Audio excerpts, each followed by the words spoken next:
In the ancient world, few civilizations approached the topic of sexuality with as much openness, reverence, and pragmatism as the Egyptians, while modern cultures often oscillate between extremes, either treating sex as taboo or commodifying it. The ancient Egyptians saw it as a fundamental aspect of life, intricately tied to creation, fertility, spirituality, and societal order. To them, sex was as natural as the flooding of the Nile, as necessary as the rising sun, and as worthy of artistic and spiritual representation as any pharaoh or deity. In this multi-part journey, we delve into how the Egyptians understood sex, not just as physical pleasure, but as a reflection of cosmic principle. We explore myths where gods engaged in acts of creation through physical union, examine poetry that would make even modern romantics blush, and peek into the intimate lives of farmers, queens, and priests alike. Sex in ancient Egypt wasn't hidden behind curtains of shame or moral rigidity. Instead, it was woven into every aspect of life: religion, art, architecture, medicine, and law. The idea wasn't indulgence or repression. It was balance. Egyptian society valued Mat, a concept of cosmic harmony, and sexuality was part of maintaining that harmony. This exploration begins with their mythology, which often set the tone for societal norms. The gods modeled behaviors that humans simulate: creation myths, divine romances, fertility rituals, and sacred acts all set examples that normalized, celebrated, and even sanctified sexuality. These weren't just stories. They were blueprints for human behavior. As we journey through ancient Egyptian sexuality, you'll see how their view of love, intimacy, and gender roles offers refreshing alternatives to modern In many ways, they were ahead of their time, embracing women's rights, allowing divorce, writing love poetry that was emotionally honest, and viewing sex as both pleasurable and necessary. So, whether you're a history buff, a cultural anthropologist, or just a curious soul, this series offers not just insights into an ancient civilization, but reflections on what it means to love and live with intention, openness, and balance. Let's begin where it all started, with the gods and the surprisingly sexual origins of the universe in Egyptian myth. So, where were we? Yes. Sex wasn't shameful in ancient Egypt. It was sacred, celebrated, practical. But here's the twist. It didn't just happen to be that way. The gods modeled it, and what they modeled was, let's just say, not safe from middle school textbook. If Egyptian sexuality seems bold or wildly symbolic to modern eyes, it's because their myths were the blueprint. Let's begin at the very top with the god Atum. We mentioned him briefly in the last section. The original solo act, the one-man universe maker. According to the Heliopolitan creation myth, Atum stood alone in the primordial chaos, a watery, endless void called none. No land, no sky, no life. Just atom and a whole lot of nothing. And then something happened, driven by pure will, desire, and creative energy. Atom performed a generative act, alone, he, quite literally, produced the first life from himself, through an act scholars delicately refer to as autogenetic emission. From this act came Schuen, Tefner, air and water, breath and life. The message wasn't subtle. Desire creates, even when it's awkward, even when it's messy, and far from being censored. This origin story was honored, told in sacred temples, carved on whispered by priests. It was foundational. It was cosmic biology, and things only got stranger and more intense from there, because when it came to divine sexuality, the drama really started with Isis and Osiris. Now, if you're imagining a royal power couple, you're spot on. Osiris was the king of the living. Isis, his queen, a goddess of magic, motherhood, and relentless loyalty. Be ruled together, loved deeply, and, according to many sources, were deeply connected, emotionally, spiritually, and physically. But, as with all ancient myths, there was a jealous sibling. Enter Set Osiris's brother. Set was chaos incarnate, violent, bitter, hungry for the throne. So one day, he did the unthinkable. He murdered Osiris, chopped him into 14 pieces, and scattered the body parts across Egypt. Brutal, right? By Isis, being Isis, refused to give up. Pete of magical devotion, she traveled the land, piece by piece, reassembling her husband's body. Every limb, every organ, every part, except one, his penis, according to myth, had been thrown into the Nile and eaten by a fish. No joke. So what did Isis do? She crafted a new one, a magical phallus, and used it to revive Osiris just long enough to conceive their son, Porus, before Osiris passed into the afterlife permanently. Let that sink in. One of the most important births in Egyptian mythology, the divine heir to the throne, began with a magically reconstructed organ and a moment of mystical intimacy, and the Egyptians. This wasn't scandalous. It was heroic, romantic, sacred, a testament to love, perseverance, and the creative force of sex itself.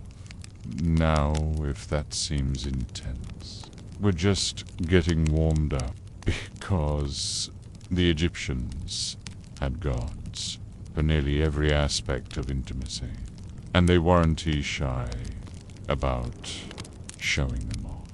Take Min, for example. He was the god of fertility, male potency, and harvest. But you won't see Min wearing robes or holding scrolls. No. He's almost always shown completely nude, standing tall, one hand raised in a gesture of blessing, and the other firmly gripping his most prominent feature. Let's just say The statues didn't leave anything to the imagination. Temples dedicated to Min featured offerings of lettuce, not just because it was healthy, but because lettuce was believed to have aphrodisiac properties. Yes, ancient and priests would perform rituals in his honor that were deeply symbolic, even theatrical, reenacting the cycle of life, fertility, and growth. You might laugh today, but in ancient Egypt, this was serious business. Fertility rituals weren't sideshow. They were central to maintaining that balance we talked about earlier. Now let's talk about Hathor. If Min was the god of male potency, Hathor was the goddess of everything joyful and seductive. Love, music, laughter, wine, dancing, desire. She was the party and the passion. In art, she's often shown as a beautiful woman, sometimes with the airs of a cow, adorned in jewelry, surrounded by instruments and revelry. Festivals in her name were some of the wildest events of the year. Drums echoed through the street. People danced until dawn. Pie and behind closed doors. And sometimes not so closed, there were more than a few private encounters. These festivals weren't considered scandalous. They were necessary. They were catharsis, celebration, a way of releasing tension, reconnecting with each other and with the divine. Because, remember, the sensual was sacred. Even Ra, the mighty sun god, had his moments of reproductive creativity. Though true to his celestial style, he sometimes created through spitting or speaking things into existence. Weird, maybe symbolic, definitely, because Egyptian mythology wasn't just about body. It was about symbolic connections, the blending of physical and spiritual energy into something powerful. The gods didn't model shame, be modeled expression, creation, balance. And that's why, when the average Egyptian farmer lit a candle, offered a prayer, and kissed his wife, it wasn't just affection. It was alignment with the divine. That attitude shaped their entire society, from their laws to their lullabies. But not everyone lived like the gods. Most Egyptians were just trying to get through the day, feed their goats, keep the kids alive, and not get sunstroke before noon. So what did love and sex look like for ordinary people? That's where we're headed next. Because, while the gods had magical phalluses and fertility letters, your average Egyptian had a lot more pottery, practicality, and poetic gain. Stick around. So we've talked about the gods, their creative fluids, their magical anatomy, their mythic love stories that could double as a rated bedtime TV. But what about everyone else? Because, let us be real, most ancient Egyptians weren't tea crafting magical genitals or hosting fertility festivals. They were farmers, bakers, brewers, potters, regular people living under a relentless sun, raising kids, avoiding hippos, and trying to make their grain quota before harvest. And yet, amid the dirt, the chores, and the chaos, they still made time for love.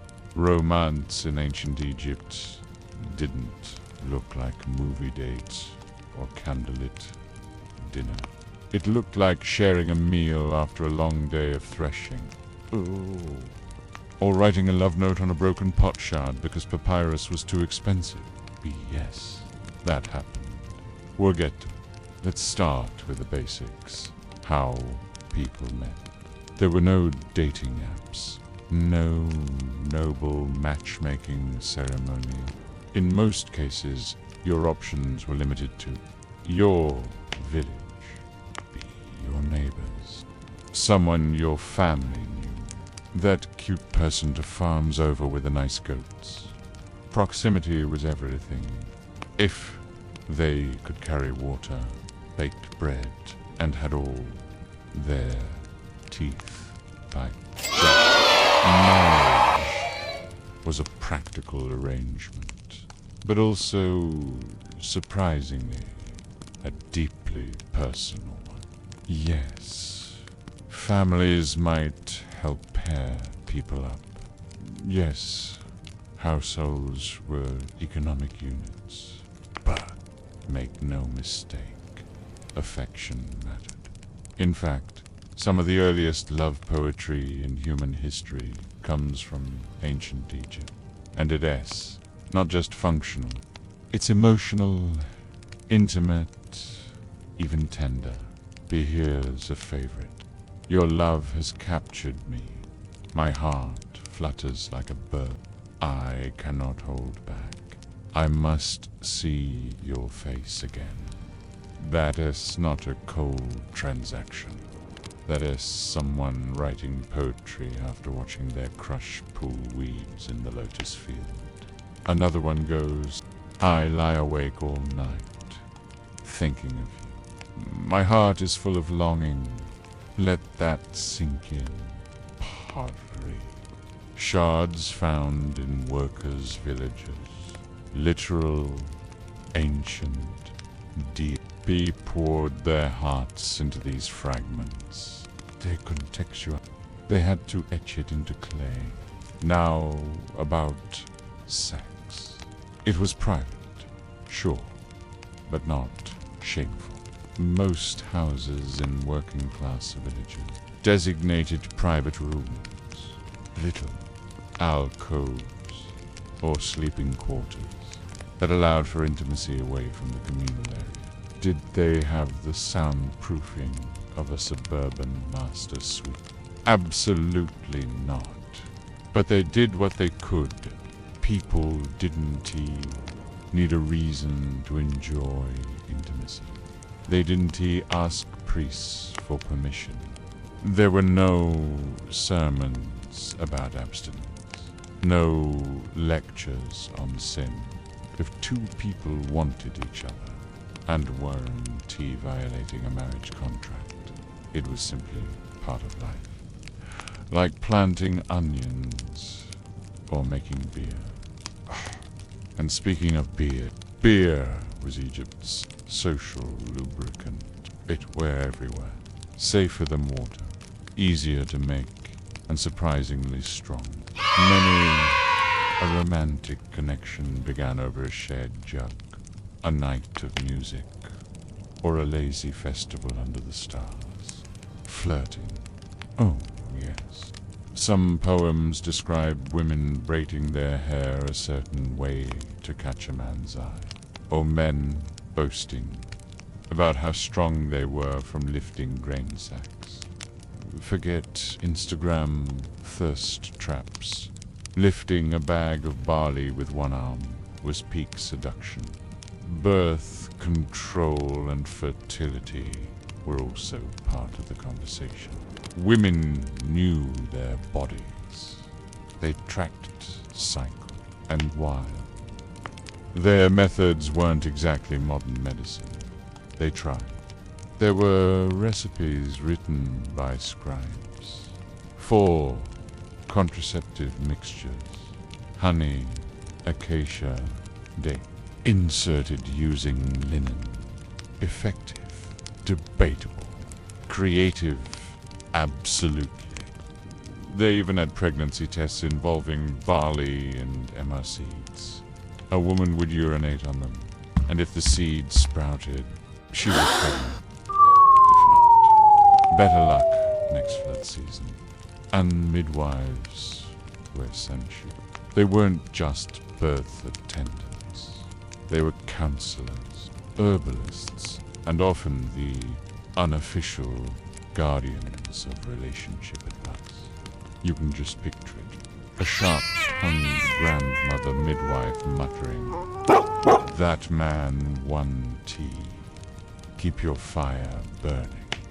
Try the brewer S son instead." Marriage, too, was charmingly simple. There were no big ceremonies for common folk. No priest. No, you may now kiss the bride. If a couple lived together, shared a home, shared food, that was it. You were married.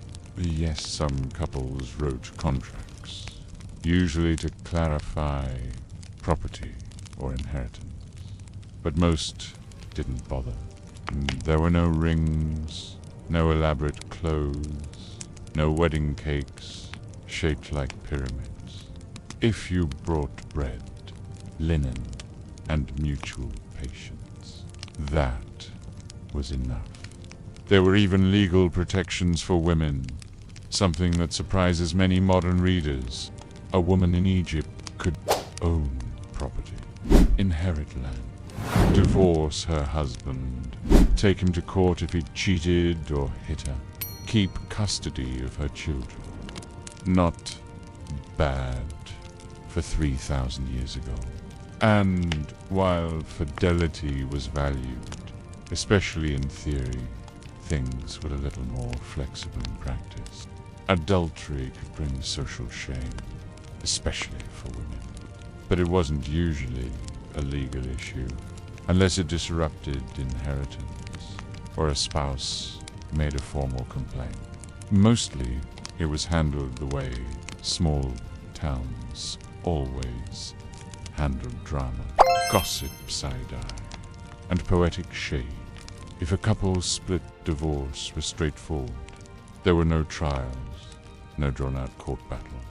Just a division of assets, an agreement over kids, and a return to separate homes and separate bread ovens. Some contracts even included clause-based consequences, like, if he strikes her, he shall pay her 1 debon of silver. Not exactly romantic, but definitely fair. And yes, they cared about affection. We see it in tomb, art, couples holding hands, standing close, sometimes even with gentle touches or cheek-to-cheek poses. These weren't cold portraits. They showed connection, intimacy, familiarity, for all their hard lives, for all the sunburns and sandstorms and sore backs from hauling bricks, they still found time to love. They still whispered poetry they still looked at each other across the dinner mat and smiled. Because even if they didn't have love songs, or rom-coms, or roses delivered to the door, they had each other. And that was enough. Let's talk about marriage. Not modern marriage, with its overpriced florists, slow-dancing uncles, and a cake that costs more than your first donkey. Let's talk about ancient Egyptian marriage, where there were no veils. No, you may now kiss the bride, and no awkward toasts from a guy named Kamet, who drank too much date beer. Why? Because in ancient Egypt, getting married was beautifully low effort. Here's the entire checklist. A house, some bread, mutual tolerance. Maybe a goat and that's it. No priest, no ring, no vows. If you moved in together, shared food, and slept in the same bed, congratulations, you were husband and wife. Society accepted it. Your neighbors accepted it. The gods, unless you were being truly chaotic, accepted it too. Marriage as partnership, not pageantry. Marriage wasn't a grand religious ceremony or a legal transaction tied up in bureaucracy. It was a practical partnership, grounded in daily survival and mutual benefit. And yet, it wasn't devoid of emotion. You can see it in how tombs were arranged. Side by side burials for husbands and wives. Inscriptions that spoke of love, loyalty, and shared life. One man's tomb described his wife as the one who filled my house with joy, who stood beside me in every season. That's not a contract. That's a love letter written in stone. But practicality still reigned. A man might be praised for being a good provider. A woman for being wise and keeping the linen white. Romantic. Maybe not. Foundational. Absolutely. Ancient Egyptians believed in Mahat, cosmic balance. And, in a way, a good marriage was an extension of that. Harmony in the home equals harmony in the cosmos.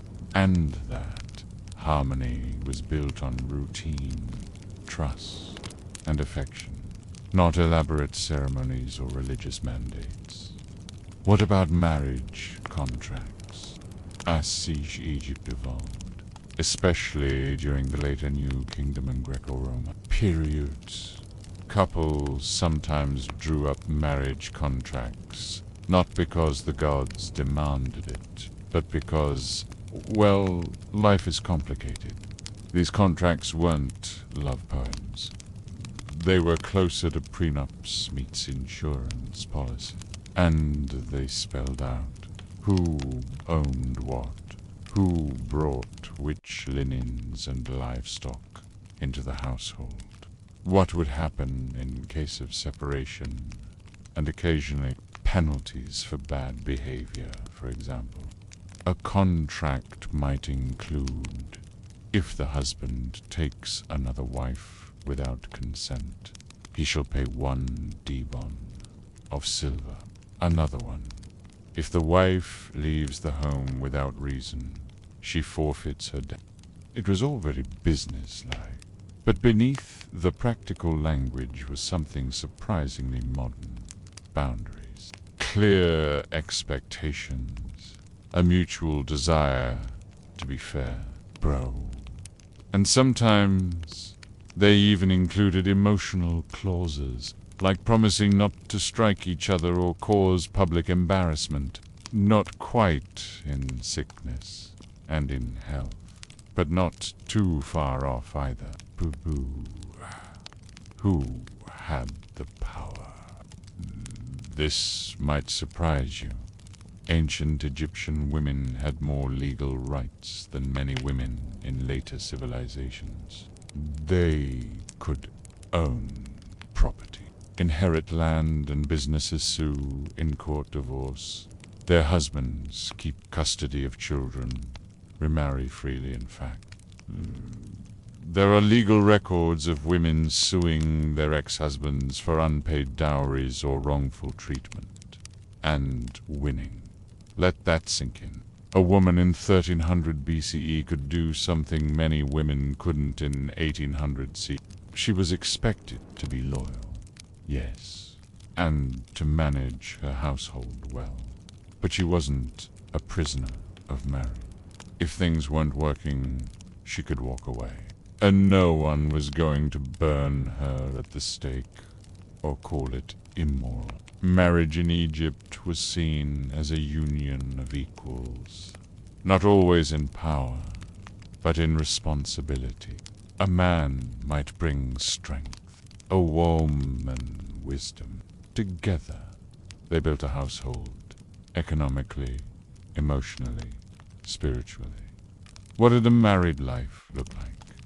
Short answer: busy, wake up with the sun, grind the grain, feed the animal, chase off the geese, patch the roof, raise the kids, try not to drown in the Nile, and through it all, be there for each other.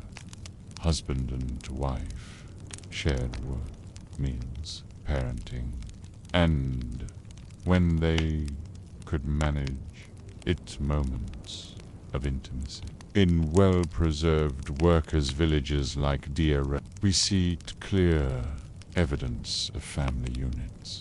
Small homes with multiple rooms, sometimes decorated, sometimes cramped, but almost always built for shared life. Even the art on the walls gives us glimpses. Couples sitting together, women offering men flowers or food, men placing a hand gently on a wife's shoulder. It wasn't just about sex or economics. There was connection. Tomb inscriptions for wives often used phrases like, beloved of her husband, one who speaks sweetly, bringer of peace to the house and for husbands, a good man of the plough and hearth, one who fed his family with joy, whose hand was steady, whose word was kind. This wasn't a society ruled by romance novels, but it valued companionship. It saw the household as a sacred space, not just to raise crops and kids, but to build balance. Divorce. When it didn't work out, sometimes things went south. A marriage didn't work. Someone got bored. Someone cheated. Or someone just decided they'd rather thresh barley alone. Divorce was allowed. No church trial. No public shaming. No 10-year court battle. It usually came down to a mutual agreement and the division of property. Sometimes children stayed with the mother. Sometimes terms were written down, especially in elite households. In a way, divorce wasn't a failure. It was just a shift. You go back to your family. You take your goats. You split the bread oven. And the village gets some new gossip material for the week. But no one was cast out, branded, or cursed. Because in ancient Egypt, marriage was important. But it wasn't a cage. It was a partnership designed for life. Yes, but not at the cost of dignity or peace. Temples, taboo, and tinder with tambourines. The sacred side of desire. If you think religion and sexuality always lived on opposite ends of the social spectrum in ancient cultures, prepare to have your expectations lovingly obliterated by the ancient Egyptians. Because in Egypt, sex and the sacred were not at war. They were holding hands, maybe flirting a little, and definitely sharing a beer at Hathor's festival. In many ancient societies, religion was all about abstinence, guilt, and someone frowning while telling you not to have fun. But for the ancient Egyptians, divinity included desire, passion, pleasure, fertility. These were not earthly distractions. They were cosmic forces. So let S dim the temple torches and dive into how the Egyptians wove sensuality into the fabric of the divine, with gods who rituals that got steamy and festivals that would make Coachella look like a knitting circle. Meet Hathor, goddess of love, music, drunkenness, beer, and everything good if you were alive in ancient Egypt and your love life needed a boost. You didn't call a dating coach. You lit a candle to Hathor. She was the goddess of love, music, beauty, fertility, dancing, and, crucially, drunken joy. A powerful goddess with a cow's ears and a lioness's energy. Hathor wasn't just about romance. She was about full-bodied, soul-shaking pleasure. Her festivals were wild affairs. Literally, the festival of drunkenness celebrated in her honor involved drinking until people reached altered states, dancing until dawn, and occasionally seeing visions of the goddess herself. This wasn't seen as debauchery. PB. It was divine communion, because, for the Egyptians, ecstasy brought you closer to the gods, not further away.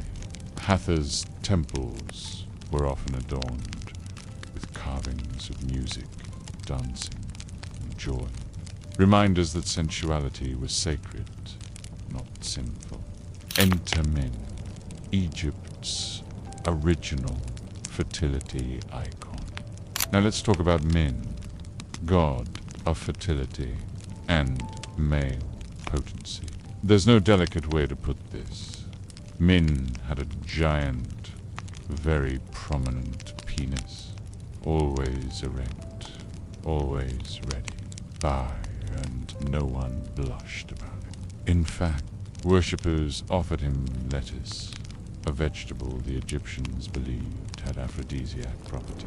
Picture a whole temple filled with ancient Egyptians, respectfully laying down salad, prior ingredients, before a fertility statue, and meaning every bit of it.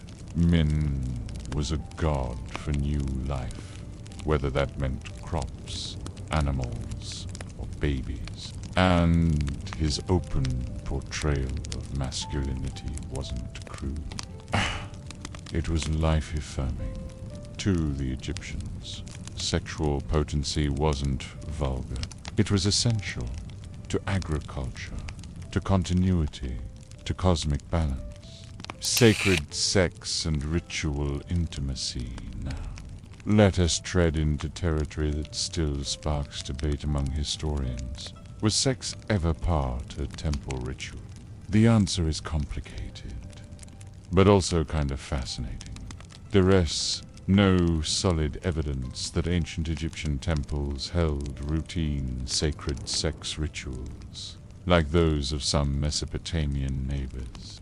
However, there are clues that sexuality played a role in symbolic or mythical reenactments. For example, priestesses of Hathor were known for music and dance, sometimes sensual in nature. Ceremonial songs and poetry described erotic unions between gods and goddesses. Some fertility rites included simulated acts, dances, or offerings that evoked desire and union. It's also worth noting that some tomb artwork, particularly from the New Kingdom, includes explicit imagery, especially when associated with fertility. There's one especially mysterious artifact, the Turin erotic papyrus, often referred to as the world's oldest dirty scroll. It's an illustrated text filled with humorous, exaggerated sexual scenes, possibly satire, possibly ritual, maybe both. What it tells us is simple. The Egyptians didn't hide sexuality from their spirituality. Desire wasn't considered incompatible with devotion. In fact, in the myth of creation, desire is where it all begins. Creation myths The world begins with pleasure, remember Atom. The god we mentioned earlier. The original solo performer. According to one myth, he created the world by pleasuring himself, then releasing his seed into the void, creating air and moisture. That S, right. The world started not with a commandment or a thunderbolt, but with cosmics. Another myth involves the union of Gebernut, lovers, so deeply entwined that the gods had to pry them apart to create space for life to grow. Creation wasn't about denial or punishment. It was about connection, passion, union, and, yes, sex. To the ancient Egyptians, the acts that brought pleasure were the same acts that brought life. And what could be more sacred than that? Architecture and art, that whispered sexual symbolism, even found its way into architecture.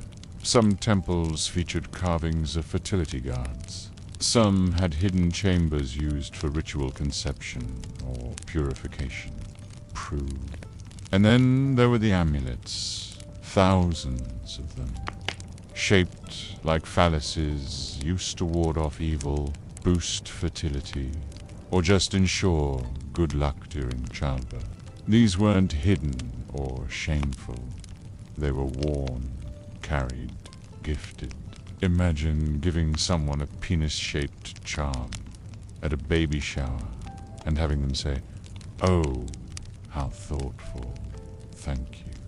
In Egyptian culture, that made perfect sense. Art, meanwhile, celebrated sensuality.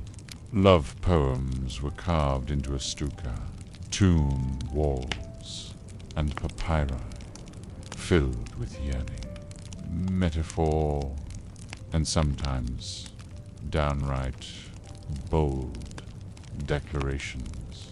I will lie down and dream of her. She is more fragrant than lotus, more exciting than wine. Not bad for 3,000-year-old pickup line. Desire, drama, and divine dysfunction, of course. No talk of sacred sexuality is complete without drama. The story of Osiris and Isis is legendary. Isis reassembling her murdered husband, recreating his body, and conceiving their son, Horus, the missing piece, his spiness, lost in the Nile. So Isis, ever devoted, crafts a new one using divine clay, and, with a mixture of magic and love, conceives Horus. This isn't just a myth of resurrection. It's a story of sexual devotion, of loss and healing, of the sacredness of physical union, even in grief. And it was taught for generations, not as a cautionary tale, but as a divine origin story. One where sexuality is integral to life, to lineage, and to legacy. Summary, where the sacred met the sensual. In ancient Egypt, the gods didn't turn away from passion. They embodied it. Desire was divine. Pleasure was power. Fertility was cosmic harmony. Festivals celebrated it. Art honored it. Myths were built around it. Even medicine and architecture weren't afraid of it. To the Egyptians, sex was neither shameful nor taboo. It was part of Mahat, the great balance. So the next time someone tells you ancient civilizations were prudish or puritanical, feel free to raise a goblet of pomegranate wine and toast Hathor, Min, and the rest of the divine crew, because the Egyptians knew something we often forget. The sacred and the sensual are not enemies. They are siblings, lovers, dancers in the same eternal festival. Scroll, shards and sweet talk, love letters and lusty poetry in ancient Egypt. If you think romance is a modern invention, rom-coms and slow burn, Spotify. The ancient Egyptians had love songs before radio, sweet nothings before text messages. An emotional vulnerability before dating apps gave us ghosting. They were passionate, poetic, and not afraid to get a little spicy. Love wasn't just physical, it was lyrical, visual, emotional, and occasionally downright sassy. Let's dig into the language of affection, the paper trail of passion, and how the people of the Nile used poetry, pottery, and papyrus to say, I want you, I miss you, you smell better than a bouquet of fresh lotus. Astraka, ancient Egypt's pottery, post-it notes before there were Ms. or hand-delivered letters, sealed with wax. There were astrokabits of broken pottery or limestone flakes used as ancient notes. And while many were used for receipts, homework, or scribbled shopping lists, quite a few were pure, heartfelt declarations of love. Imagine this. You're a young Egyptian worker in Deir el. You're crushing hard on the girl who grinds barley to houses down. You don't have money for papyrus, but you do have an old broken bowl. So you write, I spend the night awake, aching for your form beside mine. You are the moonlight in my darkness. Baya, that's real, that's human. Bow, that's what love looked like 3,000 years ago. The language of love, bold, vivid, and beautifully unfiltered. The Egyptians didn't shy away from desire in their poetry. They embraced it with imagery. That was both deeply symbolic and sometimes surprisingly frank. Take this line from one famous love poem. My desire is to lie beside you like a field, ready for the plow. Subtle, no, effective, absolutely. Poems often used nature metaphors, emotions, longing, and pleasure. A lover might be compared to a garden in bloom, a sweet fruit or a cool breeze in the summer heat. The best part, these poems weren't written by or for kings alone. Many seem to reflect everyday relationships, people who longed, flirted and fantasized across dusty courtyards and busy temple plazas. Here's another gem.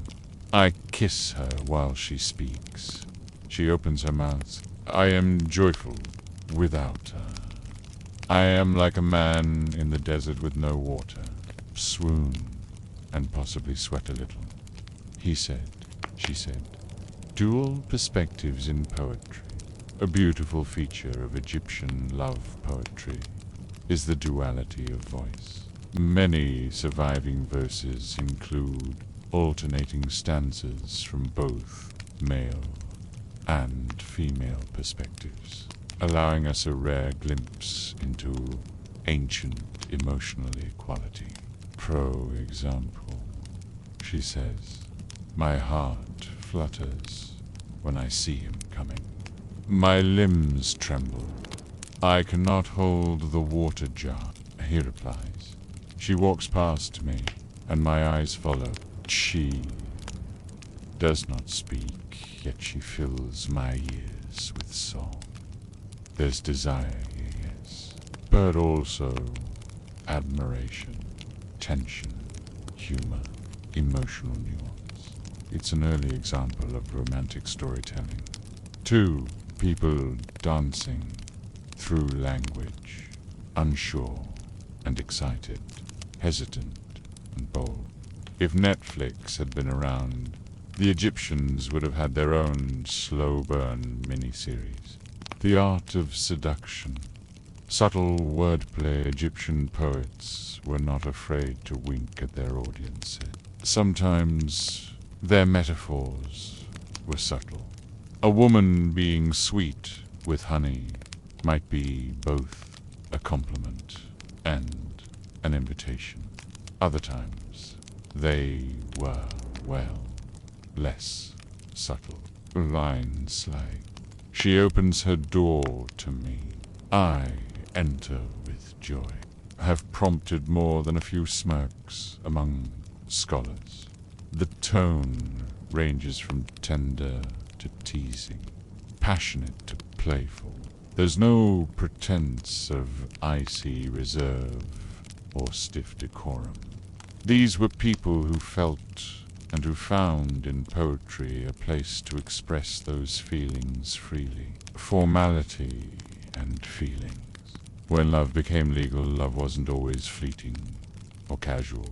Sometimes it got serious enough for contracts, while many Egyptian marriages were informal-based, more on mutual agreement than ceremonial and property. Inheritance or children came into play. Couples often wrote up contracts.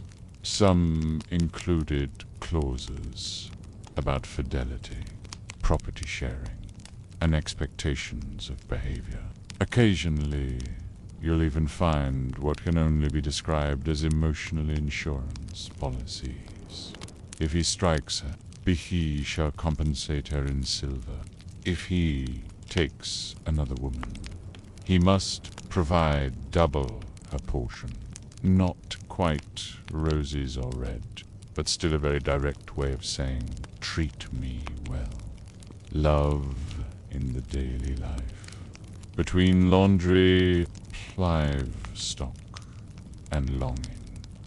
We often imagine ancient people as distant and rigid, but in Egypt, love was part of daily life. A husband might write a note before heading to the field. A woman might murmur a blessing for her lover as she kneaded bread. Couples exchanged trinkets, herbs, or amulets as tokens of affection. Love wasn't some separate, dramatic spectacle.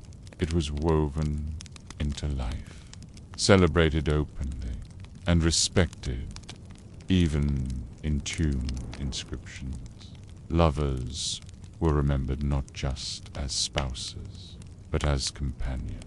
She who walks with me, laughs with me, who made my day sweet. That's not just sentimentality. That's memory preserved in stone. Love through the ages. What survives and why it matters.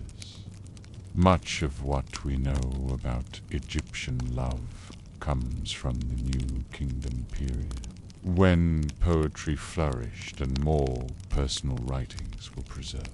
We've found love poems in the papyrus, Harris 500, the Chestabiti collection, graffiti on temple walls, written by pilgrims, and of course, countless ostraka from workmen's villages like Deir el-Medina. They're beautiful, not because they're perfect literature, but because they're relatable. You can hear the voice of someone real behind them, a voice still echoing across centuries. Final thoughts. Love as a legacy.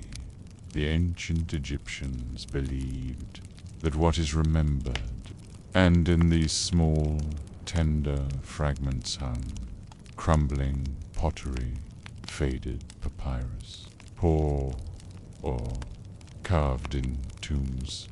We remember love that once lived boldly, playfully, joyfully.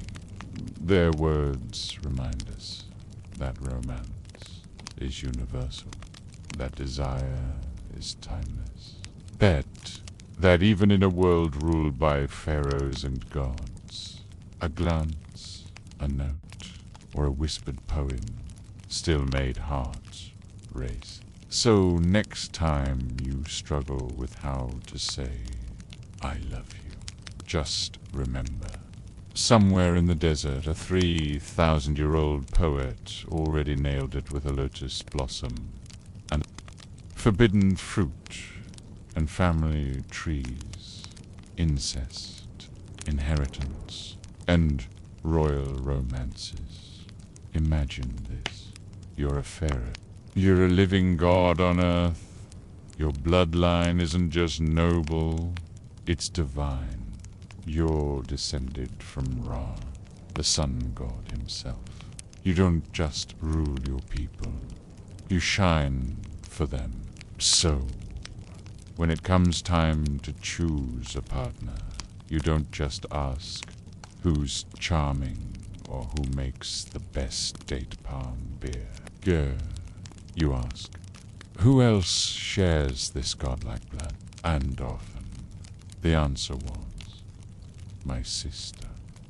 Yes, by modern standards. But in ancient Egypt, royal incest wasn't scandalous. It was sacred. Let's unpack the why, how, and very weird wow of sibling marriage in ancient Egyptian royal dynasties, bloodlines of the divine. To truly understand why sibling marriage was normalized at the top of Egyptian society, we need to step into the sandals of a pharaoh. In Egyptian cosmology, the king was the son of the gods, sometimes even a god himself. Maintaining that divine status meant maintaining the purity of the bloodline. And who better to keep it pure than someone from the same family? Someone who also traced their lineage directly to the heavens. This wasn't love as we think of it. It was dynastic logic. Marrying your sister wasn't romantic. It was ritual. It mimicked the divine couple, Osiris and Isis, brother and sister, husband and wife, who together produced Horus, the falcon-headed god. Their union was the template for royal power. If it was good enough for the gods, it was good enough for kings and queens. Not just pharaohs, but especially pharaohs. Sibling marriage was especially common among the 18th dynasty, the Ptolemaic dynasty, where Greek rulers adopted Egyptian customs wholesale, including the whole marry a sister thing. Let's take a closer look at some particularly well-documented cases. 1, 2, yes, the famous Boy King. Genetic testing on his mummified remains, and his family has revealed that Tut was the child of a brother-sister union. And that may explain some of his health issues. Cleft palate, club foot, and a weakened immune system. This wasn't a tragic accident. It was deliberate policy. 2. Cleopatra VII, perhaps the most famous queen in history. Cleopatra was part of the Ptolemaic dynasty, a Greek ruling family that fully embraced Egyptian royal traditions, including incest. She married 2 of her brothers at different points, both of whom co-ruled with her. Her real passion, of course, lay elsewhere, with Julius Caesar and later Mark Antony. But publicly, her marriage to her brothers legitimized her reign. Sacred, not sensual here. S, the important thing. These royal marriages were not always sexual in the way we might assume. They were political and symbolic. A union papyrus, and in ceremony more than necessarily in the bedroom. In many cases, the actual romantic or physical partnerships of a pharaoh may have been with other wives, concubines, or royal favorites. The sister wife existed to satisfy cosmic order, to make divine rulership legal in the eyes of the state and gods. This is why the same pharaoh might marry a full sister, a cousin or noblewoman, and several concubines, the price of purity, of course. All that divine logic came with a human cost. Marrying so close in the gene pool increases the risk of hereditary disease, and ancient Egypt wasn't exempt. Modern genetic studies of royal mummies show increased evidence of congenital deformities, immunodeficiencies, shortened lifespans, reproductive struggles. Tutankhamun, again, is the tragic poster child for this, despite his glittering tomb. He was a sickly teenager, probably unable to walk, unaided, and likely died from a combination of malaria and a leg fracture that became infected. His 2 daughters, born to his sister wife, were stillborn, bare. Their tiny mummified bodies were buried. With him, an eerie echo of a dynasty struggling to sustain itself. Trying to preserve divinity. The royal house had weakened its humanity. Everyday Egyptians, not so much. Here's the crucial distinction. This was a royal phenomenon. Poor among everyday Egyptians, farmers, potters, traders, scribes. Marrying your sister was not the norm. In fact, in normal society, marriage rules were far more relaxed and far more sensible. People married within their community, yes, cousins or neighbors, but rarely full siblings. There's little evidence to suggest widespread familial marriage outside of elite dynasty. For the average person, marriage was about economic stability, shared labor, fertility, and companionship. You didn't need a sister to make the gods happy. You needed someone who could help carry water jars and wasn't too chatty with the fishmonger. Cultural perspective. It's not just Egypt, while Egypt is famous for royal sibling marriage. It's not alone. Other ancient cultures dabbled in incestuous unions among elites. The Incas did it. The Sapa Inca often married his sister. The Persian Achaemenid kings occasionally did the same. Even Roman emperors flirted with the idea. So, while it's easy to point fingers at Egypt, this was part of a larger pattern. Power preserving itself through blood. Does that excuse it? Not really. But it does explain why it made sense to them. Judgment and context.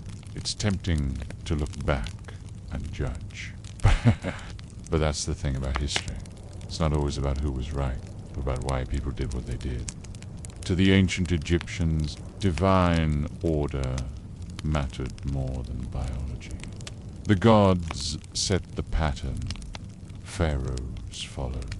And while the results may have been medically unfortunate, the symbolism endured, if anything. It shows us how far a society will go to preserve what it believes matters most, even at great personal cost. Final thought. Royal beds. Sacred threads. Royal incest in ancient Egypt wasn't about taboo. It was about mythology, inheritance, and maintaining the illusion of godhood. It reminds us that power is often defended through ritual, not reason, and that the people atop the pyramid sometimes paid the steepest price to stay there. So, next time you look at a golden sarcophagus or a statue of a serene-faced queen, beside her brother-husband, remember, behind that still stone lies a story of sacrifice, strategy, and sometimes sadness, potions, protection, and pillow talk, sex, medicine, and magic in ancient Egypt. For the ancient Egyptians, sex didn't exist in a vacuum. It was not merely an act of pleasure or procreation. It was a domain influenced by the divine, the natural world, and the metaphysical. It was part biology, part ritual, part trial and error, home remedy, and often, when all else failed, full-on sorcery. Let S open up the scroll and examine how this civilization approached sex through the lenses of healing, magic, and everyday practicality, herbal wisdom and bedroom science. Long before pharmaceuticals, Egyptians were experimenting with plants, mineral, and animal byproducts to manage everything from impotence to infertility.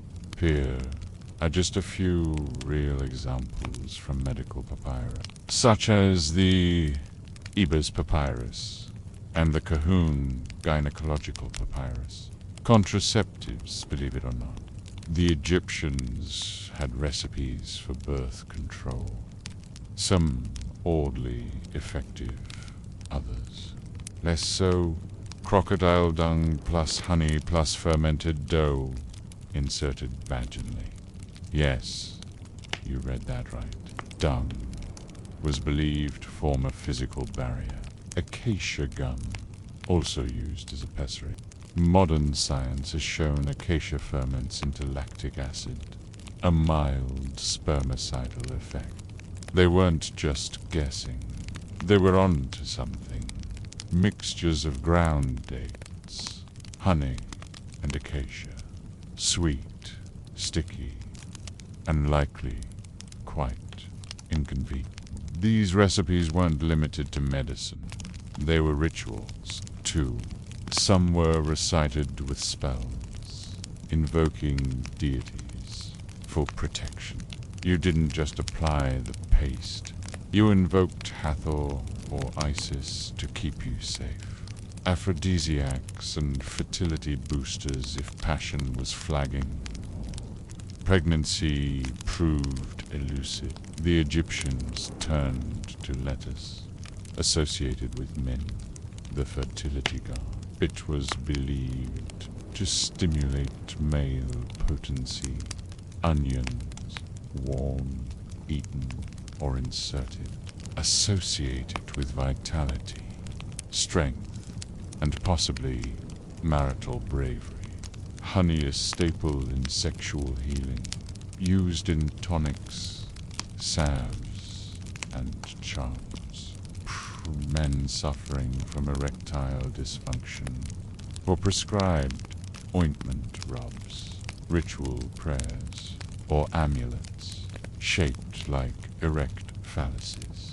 If that didn't work, they might blame an evil spirit or curse and head straight to a priest-magician for more targeted help. Spells, charms, and amulets of the heart medicine was just the beginning. In ancient Egypt, when the body failed, magic took over. Sexual and romantic problems weren't just physical. They were spiritual disturbances, brand, and that meant love spells. Want someone to notice you. Want them to stop noticing someone else. Egyptian love spells were abundant and surprisingly detailed. One incantation might involve writing a person's name on a figurine, burning incense made of myrrh and frankincense, whispering secret desires under a full moon, burying the object near the person's home. Some spells invoked gods directly, especially Hathor, Isis, or even Base, the squat, lion-faced god of protection and sexuality. Amulets, certain symbols were common on amulets, worn for love, fertility, or protection during sex. The Ankh, symbol of life and union. The Jed pillar, representing stability. Phallic amulets, literal and proud, worn around the neck or waist to invoke strength or prevent impotence. Goddess figures, particularly Isis Lactans, nursing Horus, used in childbirth and conception. Charms. Sometimes amulets were sewn into linen underwear, tucked under pillows or worn during intercourse to enhance fertility or ward off infertility demons. Sex, danger, and spiritual hygiene. The Egyptians believed that the body was porous, open to both divine blessing and dangerous forces. Sex, being such a vulnerable act, required spiritual hygiene. Women in particular were believed to be susceptible to invisible entities, especially during menstruation, pregnancy, and childbirth. These vulnerable states called for protection spells, purification, rites, and sometimes even guard dogs or cats near sleeping chambers. Incubus spirit and protective measures. Texts sometimes reference malevolent spirits that could cause impotence, or not unlike the concept of the incubus or succubus in later folklore. To combat these, priests prescribed ritual baths with herbs and natural. Clay figures of demons might be crushed during spells to symbolically destroy the threat. Protective statues of Base, the dwarf god with a lion's face and big beard, were placed by beds or drawn on headrests. A spiritual bouncer, if you will, cleanliness and sacred sex. Cleanliness wasn't just a virtue, it was ritual law. Before sex, after sex, during menstruation, or when preparing for intimacy with one's spouse, washing was required. Many homes had small basins, jars of scented oils, linen cloths for drying and wrapping. Priests who engaged in temple rituals involving sacred sexuality. Yes, sometimes temple priestesses had ceremonial roles involving intimacy, were required to bathe multiple times per day.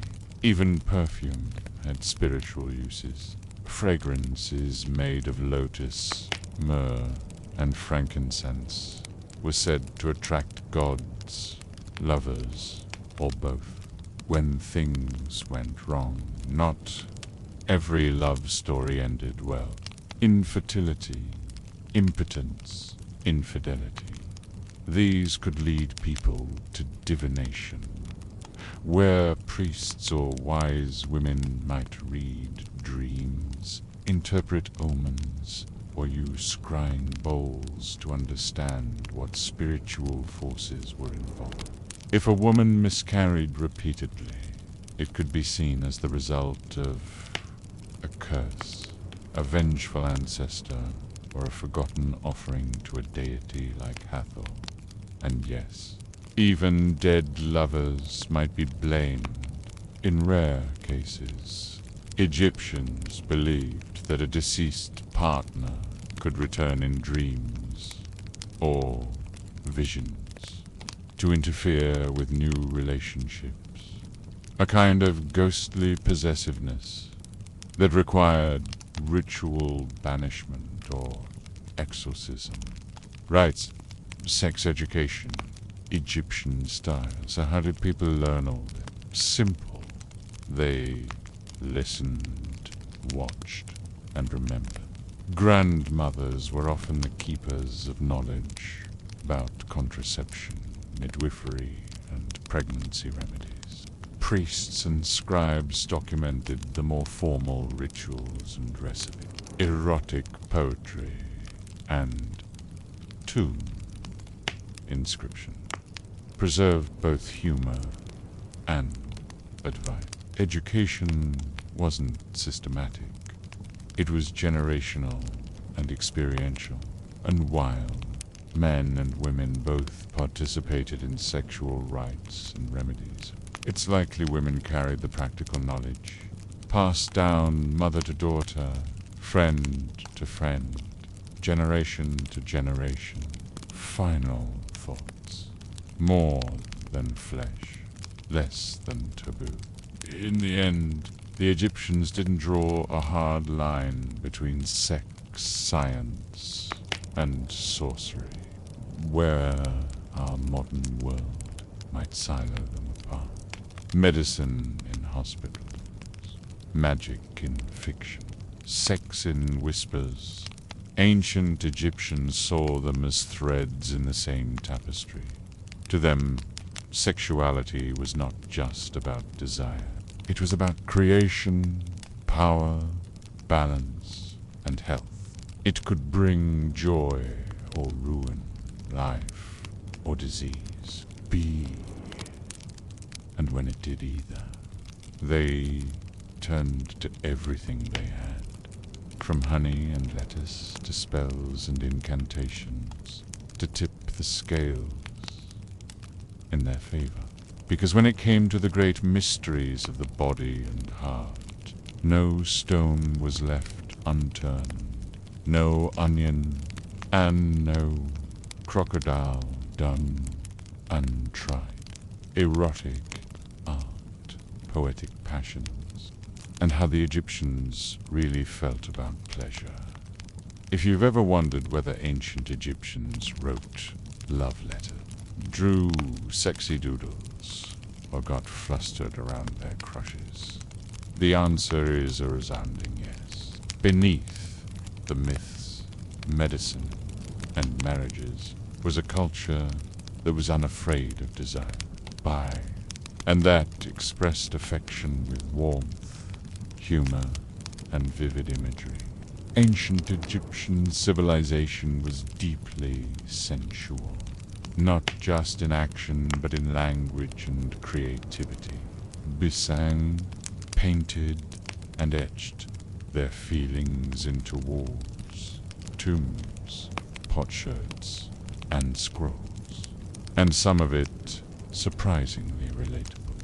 Erotic poetry, love in lotus-scented line. Much of what we know about ancient Egyptian romantic and erotic expression comes from love poetry, particularly from the New Kingdom period. These poems were often recorded on astrakar and papyrus scrolls, likely read aloud during social gatherings, or simply shared among friends and lovers. These weren't the stiff, metaphor-heavy verses of high priests. They were personal, emotional, sometimes funny, and often very flirty. Examples of ancient Egyptian love poetry. My heart flutters hastily when I think of you. It lets me not act sensibly. It leaps from its place. B lets me not put on a dress nor wrap my scarf around me. This poem, attributed to a young woman, is about infatuation, the kind that makes you forget how to get dressed. It's intimate and honest, even thousands of years later. Another verse reads, I will lie down and dream. You are mine, my arms about your body, your love in my heart, my lips pressed against yours. These weren't abstract religious verses. They were personal confessions. Some were even a little cheeky, using symbolism that barely bothered to hide its meaning. The door to her house is open, and I go in, uninvited. Or your love has penetrated all within me, like honey soaked through bread. These verses show that ancient Egyptians saw sex not as a guilty indulgence, but as a natural part of romance. Poetic, physical, and deeply human. Humor, teasing, and sexual wordplay. Erotic poetry was often playful.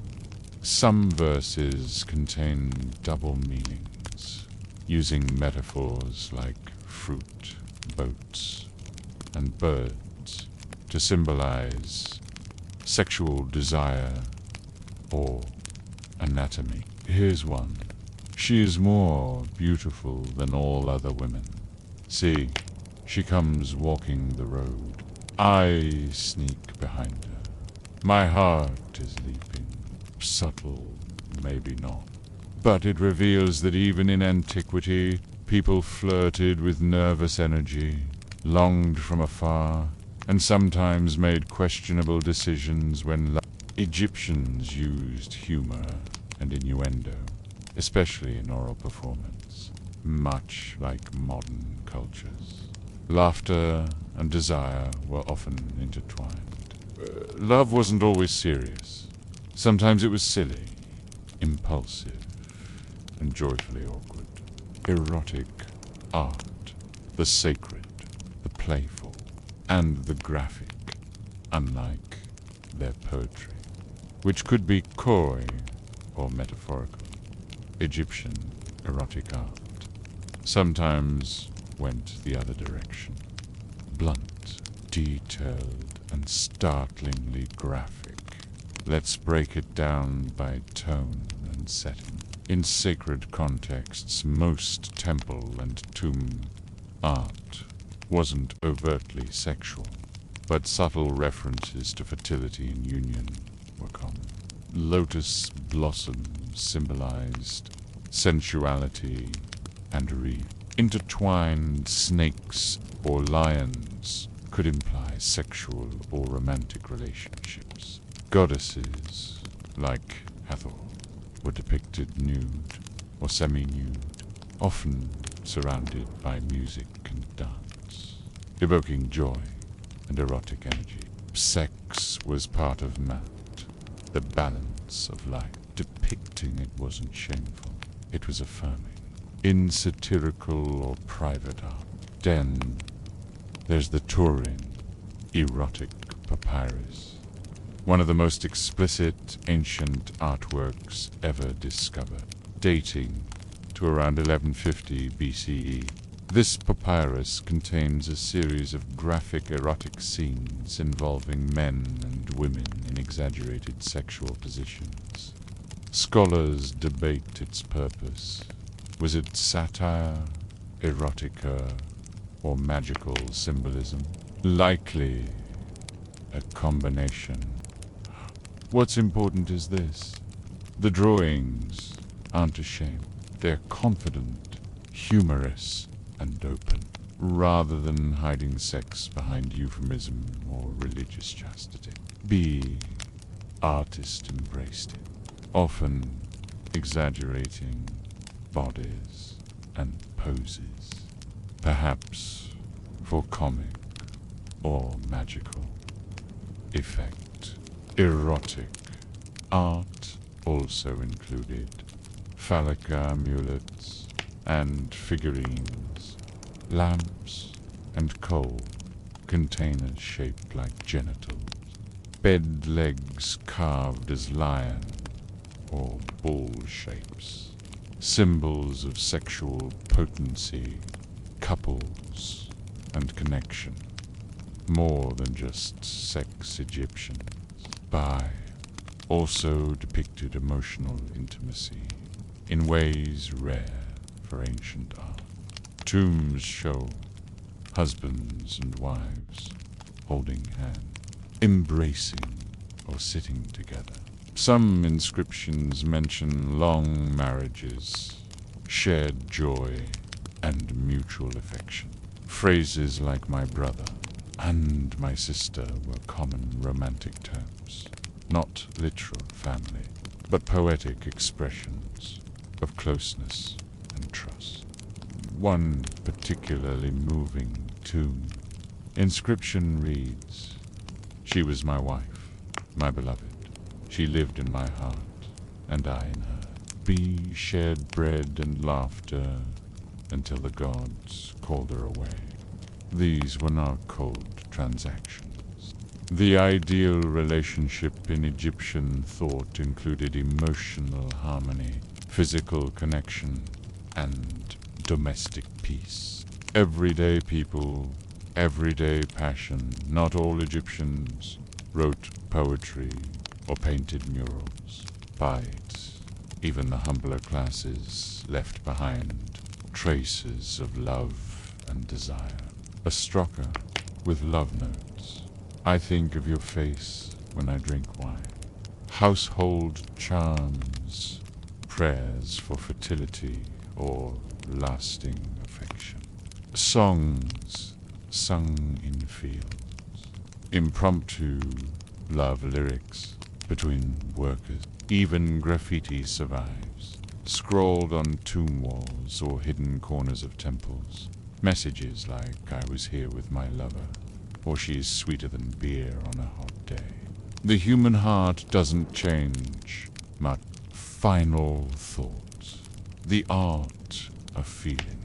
In a world where sexuality is still treated with discomfort or confusion, the ancient Egyptians offer a refreshingly balanced view. They didn't repress sex. They didn't glorify it blindly either. They accepted it as a natural force, full of joy, mystery, risk, healing, and delight. They sang about it, be-jacked about it. They worried about it, sought divine help for it. They celebrated it in art, in tunes, and in life. And through their poetry and paintings, their scribbles and spells, remind us that desire and emotion are part of the human journey, as necessary, as bred, as sacred as the Nile, and as eternal as the stars above. Royal incest and sacred lineage, when keeping it in the family was policy. When people first hear that Egyptian pharaohs married their sisters, or in some cases, their daughters, the most common reaction is a resounding wait. W-H-A. It feels instinctively wrong, unnatural, or grotesque. But to truly understand ancient Egyptian royalty, we have to set aside modern assumptions about family, power, and marriage. Because for the pharaohs, incest wasn't taboo. It was theology, divine bloodlines. God set the precedent to the Egyptians. The pharaoh wasn't just a king. He was a god on earth, a living embodiment of Horus, and later closely associated with Ra or Amma. This bloodline, therefore, wasn't just royal, it was divine. And how did the gods live? With a family tree that resembled a Mobius strip. Osiris and Isis, two of the most revered deities, worshipped. Their son Horus was born of this sacred union. Even the creator god Adam had children by himself, then grandchildren who married each other. Pew! To imitate the gods was to maintain Mot, or cosmic harmony. So, when a pharaoh married his sister, he wasn't being creepy. He was reinforcing the divine order. Incest as inheritance strategy, while it might seem spiritual on the surface. There were very practical political reasons for sibling marriage in royal families, preserving royal blood.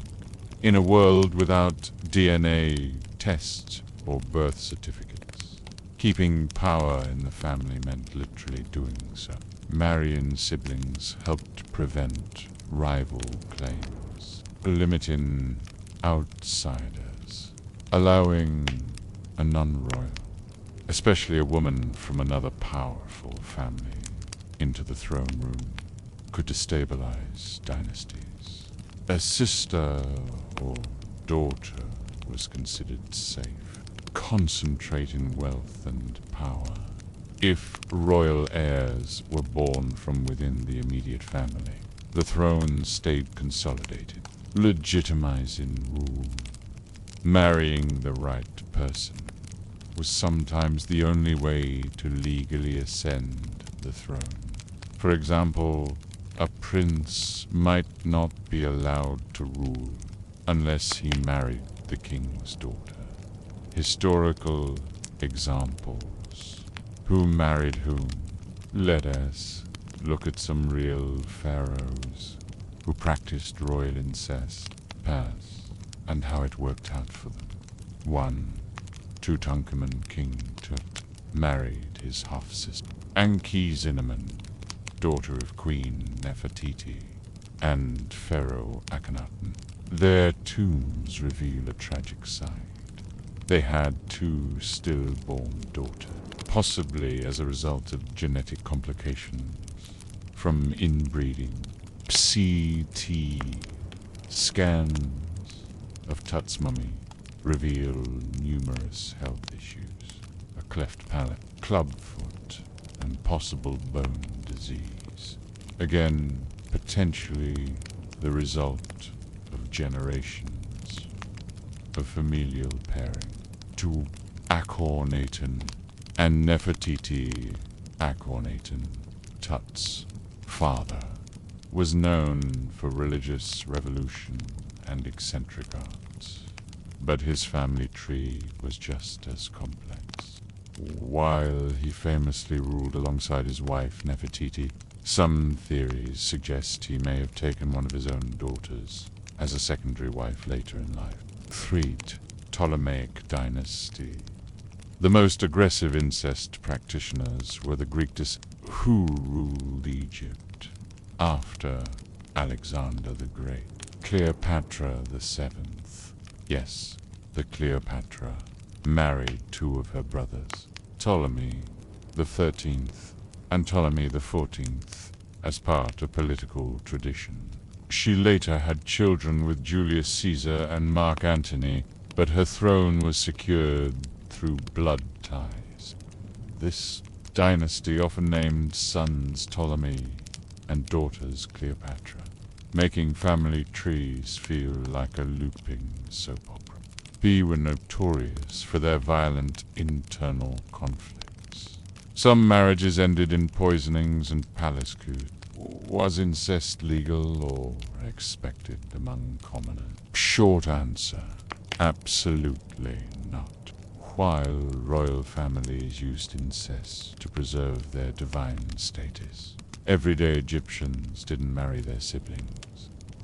Records from village census lists and tomb inscriptions show a strong cultural taboo against sibling marriage in the general population. Even among cousins, marriage was rare. Families lived in close quarters, and marrying your sister would have been considered socially strange, even if not always legally bound. The royal family was a divine exception, not a role model. Did Egyptians understand the risks? Yes, to some extent. Although their medical knowledge didn't include modern genetics, the Egyptians were observant.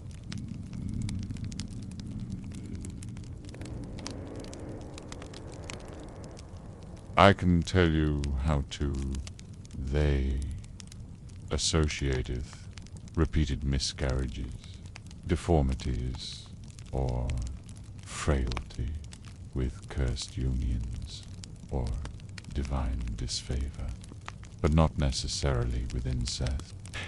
It's unclear if they made a biological connection, but the risks were likely noticed. The fact that incest remained a royal strategy, despite the visible health consequences, suggests that political stability and divine continuity outweighed biological concerns. Religion plus power equals marital exception, so why was royal incest tolerated, even celebrated? Because for the Egyptians, marriage was less about love and more about role. A queen wasn't just a wife. She was a priestess, a public figure, and sometimes even a queen. If the pharaoh was a god on earth, his queen was the living Isis. And Isis, as myth and art reminded everyone, was Osiris's sister. Tools to deviate from that pattern was to challenge the gods themselves, how the public viewed it. Evidence suggests that the average Egyptian viewed royal incest not with disgust, but with ritual. Temples and palaces celebrated these unions in arts. Myths reinforced the sacred nature of divine couples. Royal siblings who married were often described with epithets of purity and perfection. Public respect didn't mean public imitation, but in a society so steeped in religious symbolism, the pharaoh's private life was considered a part of the cosmic fabric, not a soap opera to gossip about. Final thoughts, sacred or strange, to us royal incest seems like the height of dysfunction. But to the ancient Egyptians, it was a tool, one that combined theology, monarchy, and realpolitik into a single, if uncomfortable, ritual. It wasn't about romance. It wasn't even necessarily about sex. It was about ritual continuity, divine bloodlines, and maintaining order. In that context, it wasn't scandalous. It was expected. Sexuality beyond the binary. LGBTQ themes in ancient Egypt. When modern people look back on ancient civilizations, there's a tendency to assume they were uniformly conservative, rigid, and binary when it came to sex and gender. By ancient Egypt, as with so many things, defies those assumptions. While they didn't have modern labels like gay, bisexual, or non-binary, the culture was far more open and complex in how it viewed love, desire, and identity than many would expect. Let's look at the evidence. The absence of labels, not of love first. A disclaimer: ancient Egyptians didn't categorize sexuality the way we do today. There were no identity labels, no rainbow flags, no Pride Month. That doesn't mean LGBTQ plus people didn't exist. It just means their experiences were lived without being assigned a social category. Instead of obsessing over the gender of one's partner, the Egyptians focused on consent, status, and social harmony. The same-sex desire, when it shows up in texts and myths, is treated with nuance. Sometimes symbolic, sometimes tender, sometimes just matter-of-fact. Myth and mystery, Horus and Set. One of the most debated examples of potential same-sex desire in Egyptian mythology involves Horus and Set, two powerful gods locked in a battle for dominance and kingship. According to one version of the myth, Set attempted to assert power over Horus by trying to have sex with him. This was not portrayed as an expression of attraction, but as a power move, a symbolic act of humiliation and control. However, Horus tricks Set by catching his semen and later, with the help of Isis, turns the tables by placing his own semen on Set's food. The gods then present both to the divine tribunal, and Horus is declared the rightful ruler, while the story isn't a romantic one.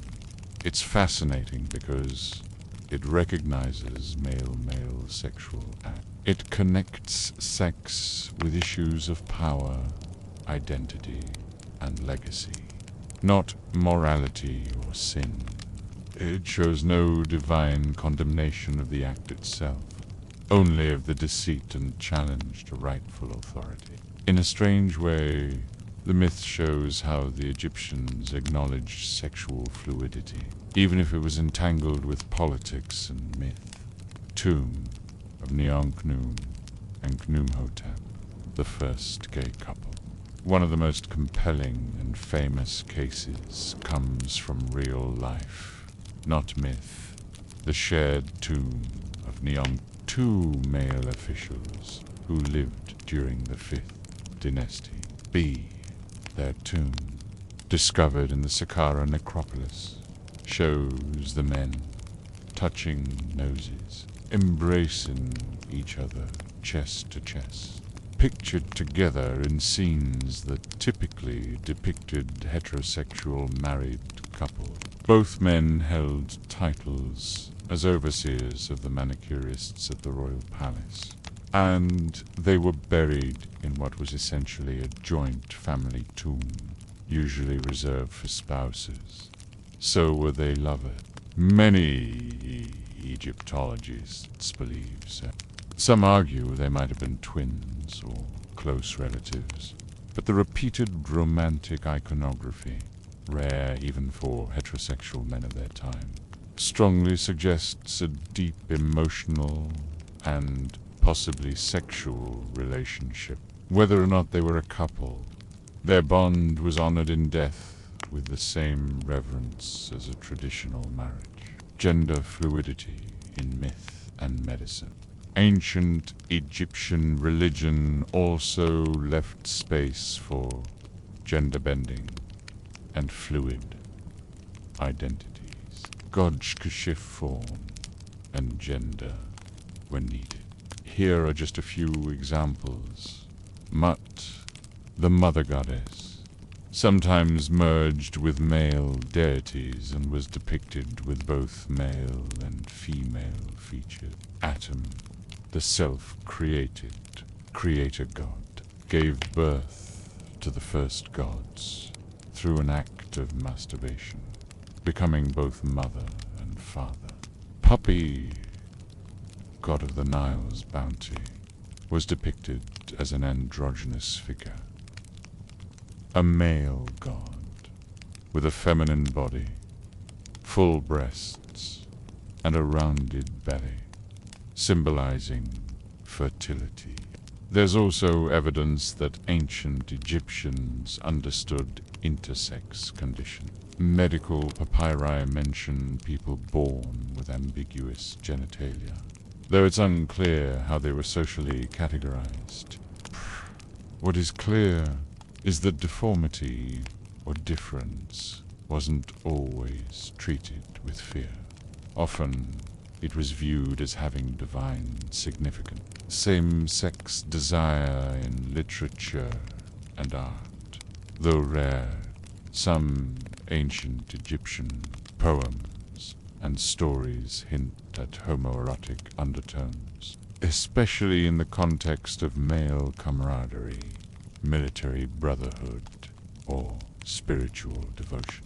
Art also occasionally suggests male or female pairs in intimate poses, although interpretation is often debated, with no clear condemnation of such relationships, and little fanfare either. It seems that private affection, regardless of gender, was accepted, provided it didn't disrupt the public order.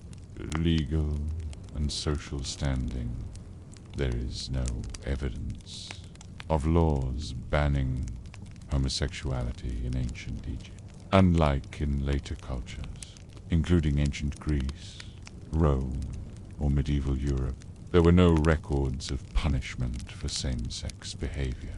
In fact, there are no moral injunctions against homosexuality in Egyptian religious texts. The absence of criminalization suggests it was not considered a public concern. However, ancient Egyptian society was still... If a relationship, gay or straight, threatened marriage contract, inheritance lines, or social roles, it could cause conflict. But the gender of your partner, that wasn't the problem. It was what the relationship did to your social harmony. What about women? Same-sex female relationships are less documented, but not absent.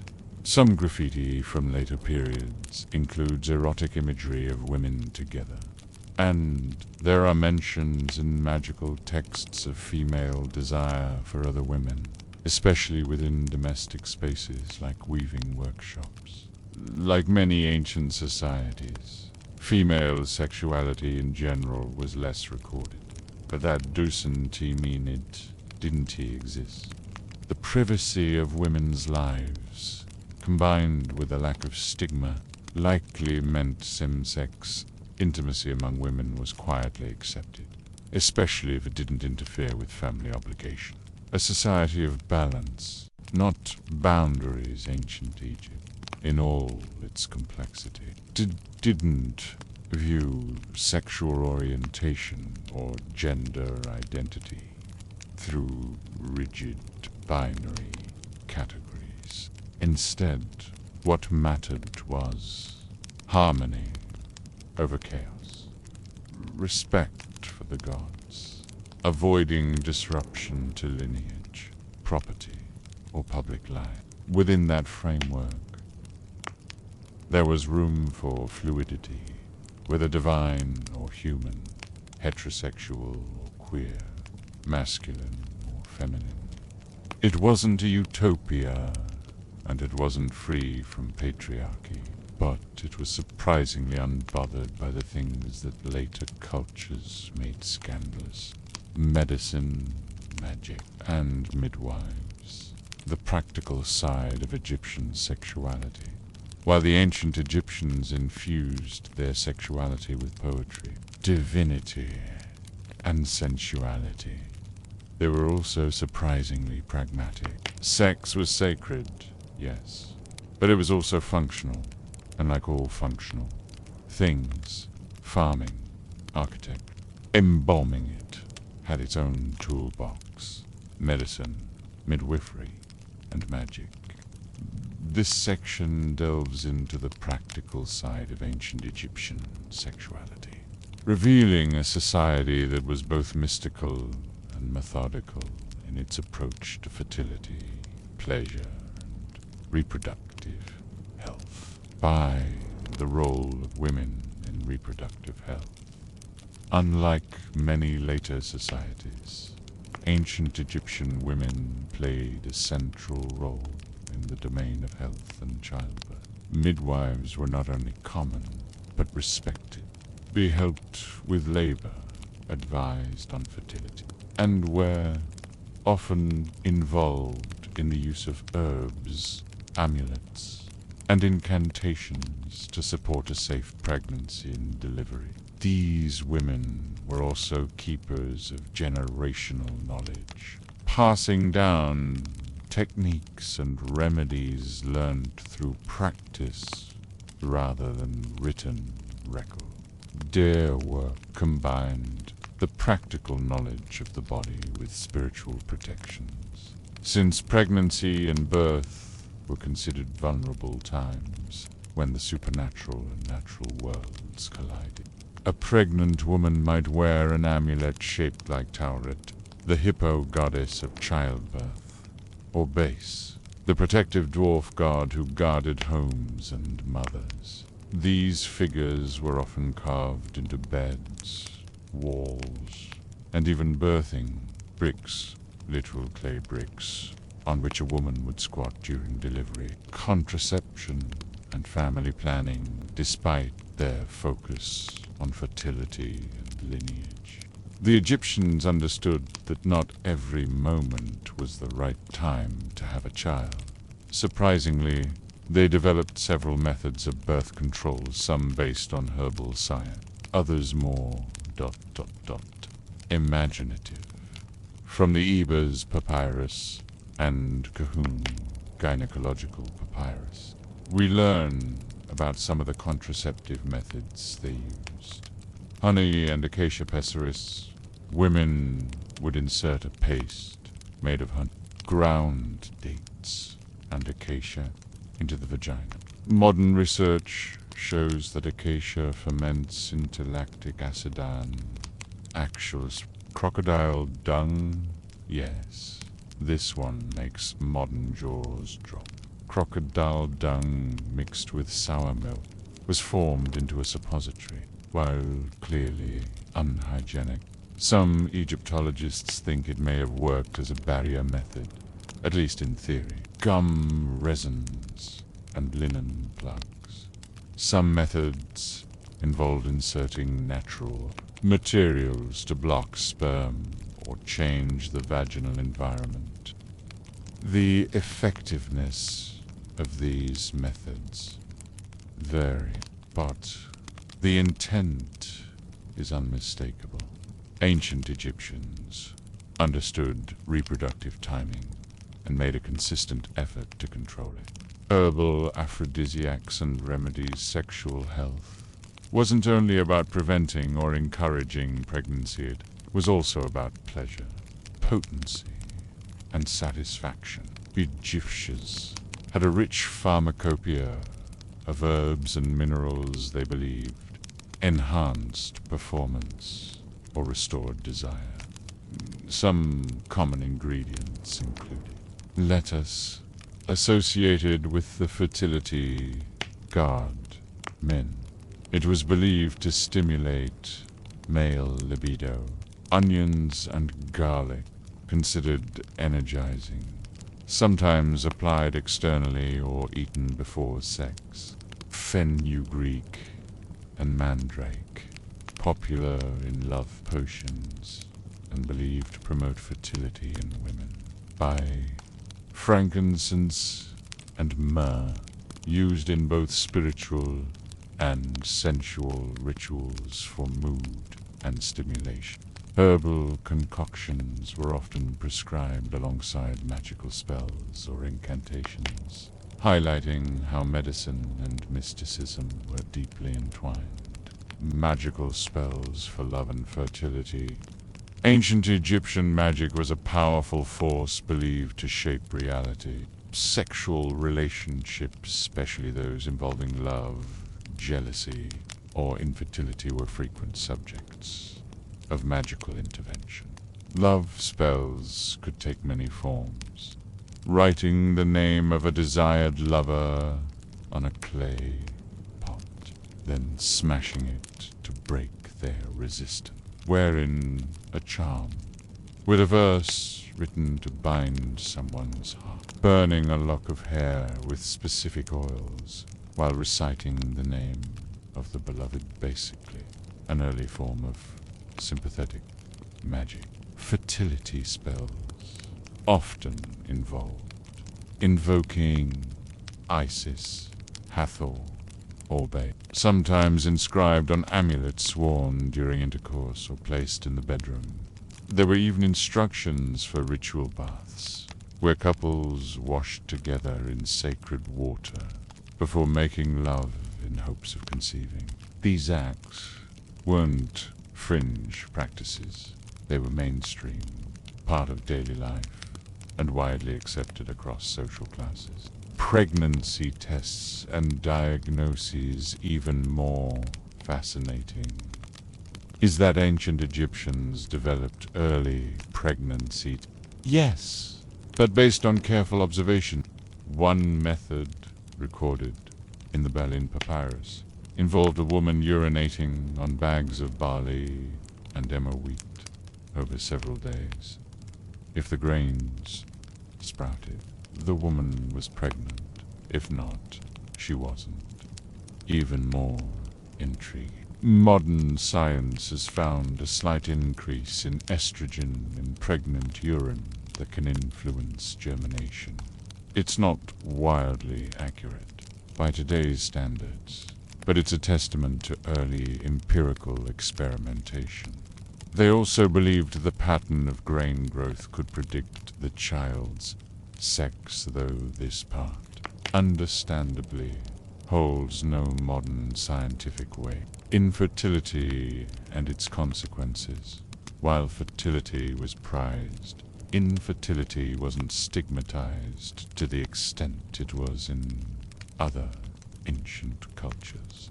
It was considered a misalignment with the gods, rather than a personal failure.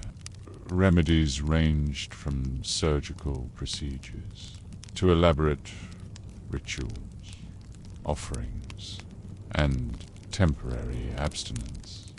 Men were not exempt texts, and remedies exist for erectile dysfunction, low libido, and male infertility.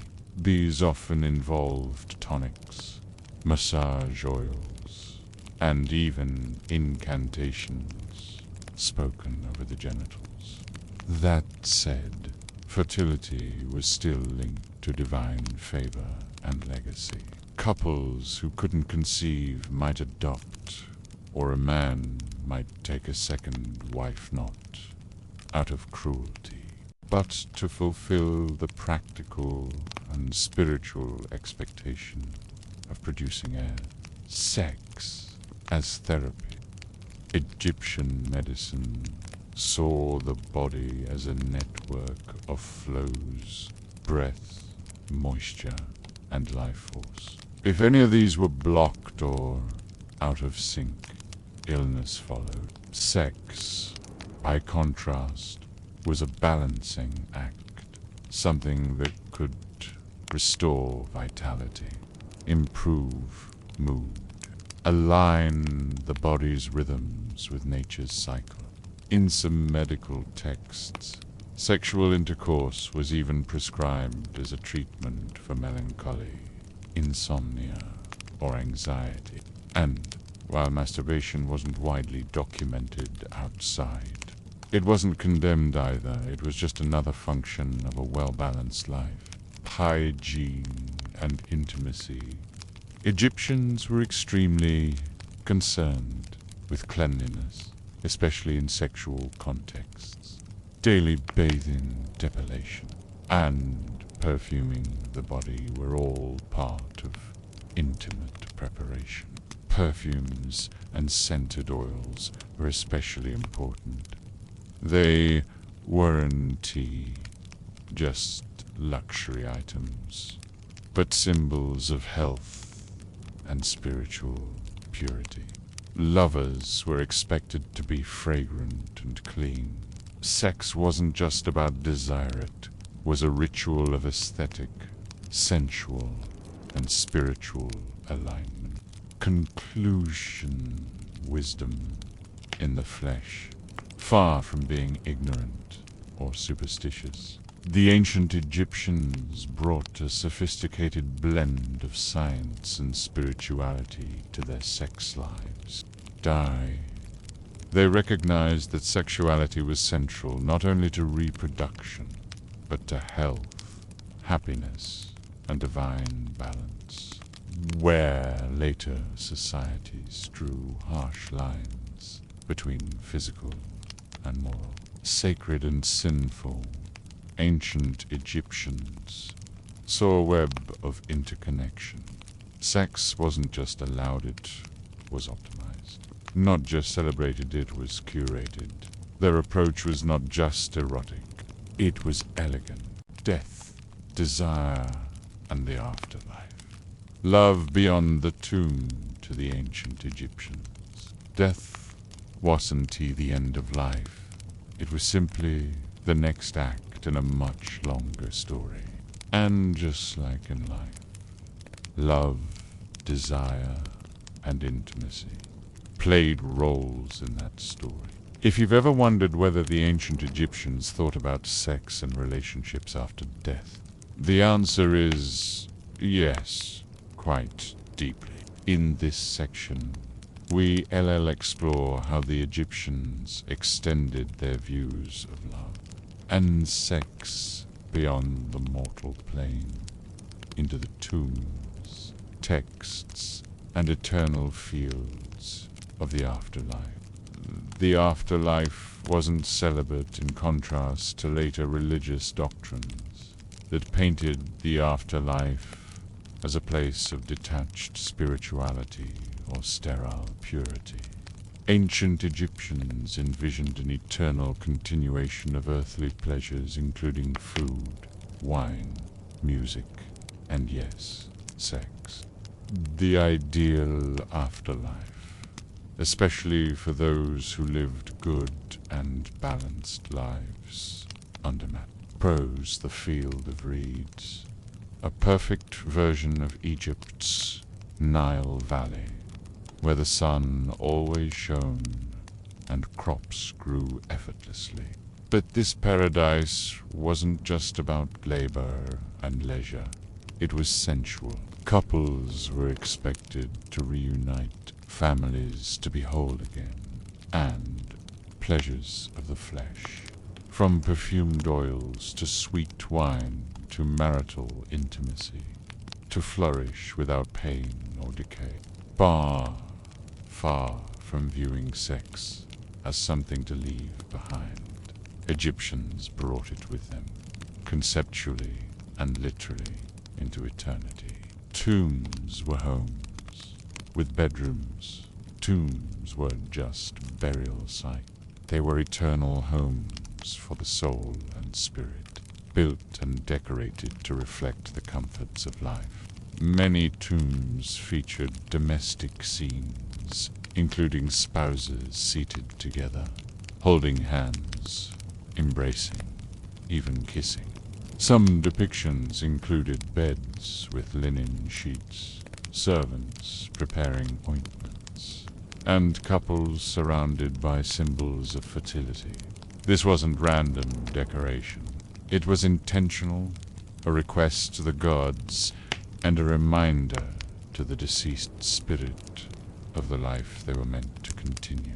Tomb inscriptions often featured poetic appeals such as, "May we walk together in the field of reeds, your hand in mine, with cool water at our feet, and love on our lips, as we were in life." Love poetry in the afterlife. Ancient Egyptian love poetry, often carved into tombs or written on papyri left, with the dead emphasized not only affection in the present, but continuity of that affection. Beyond death, Take, for example, this excerpt from a New Kingdom love poem. My heart is in joy when we are together in your arms. I know eternity. These weren't abstract metaphors.